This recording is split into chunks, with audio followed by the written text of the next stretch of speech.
Bismillahirrahmanirrahim. Assalamualaikum warahmatullahi wabarakatuh. Nama saya Rizka Hayatul Jana. Di sini saya akan sedikit menjelaskan tentang metode keteladanan dalam pengajaran kaifiah sholat. Tugas video ini untuk memenuhi tugas UAS mata kuliah hadis pendidikan anak. Bismillahirrahmanirrahim. Rasulullah dalam mendidik sahabatnya, beliau menggunakan metode keteladanan.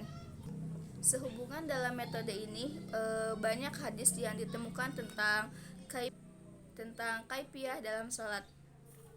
Dan contoh dalam hadis riwayat Muslim dan Aisyah, yang artinya Rasulullah memulai sholat dengan takbir dan memulai bacaan dengan Alhamdulillahirabbil alamin. Beliau tidak mendungukkan kepalanya dan tidak menundukkan, tetapi di antara itu apabila bangkit dan ruku beliau tidak sujud sebelum berdiri betul-betul. Bila mengangkat kepala dari sujud, beliau tidak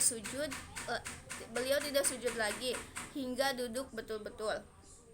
Beliau membaca at-tahiyat, kemudian di tiap-tiap 2 rakaat dan membentangkan kaki kirinya dan kemudian kaki kanannya.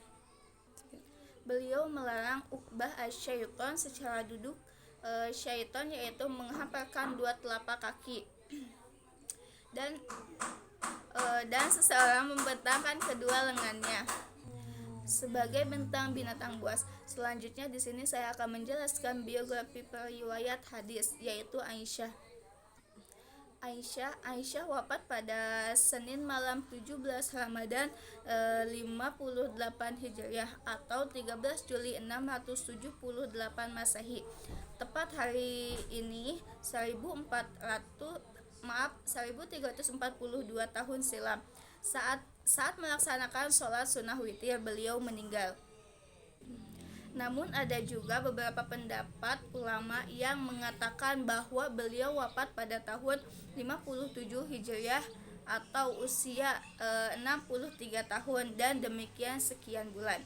Para sahabat Ansor berdatangan untuk mensolatkan jenazah beliau, dan yang mensolatkan jenazah beliau adalah Abu Hurairah dan Marwan bin Hakam yang saat itu adalah beliau gubernur Madinah. Selanjutnya Aisyah adalah putri Abu Bakar As-Siddiq, khalifah pertama, dan beliau menikah dengan Rasulullah. Aisyah juga kerap dijuluki sebagai Ummu al-Mu'min, yaitu ibu-ibu orang mukmin. Ia dikutip sebagai sumber otoritatif dan dari hadis yang dibicarakan kehidupan pribadi Nabi Muhammad SAW.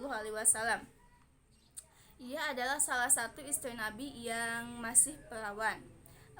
Soalnya semua istri Nabi berstatus janda kecuali Aisyah.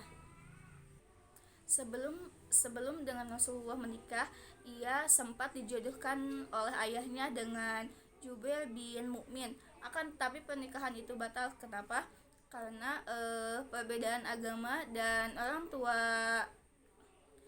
orang tua Jubair menolak dan tidak mau anaknya masuk ke dalam agama Islam. Di sini juga ada makna umum ayat Al-Qur'an. Bismillahirrahmanirrahim.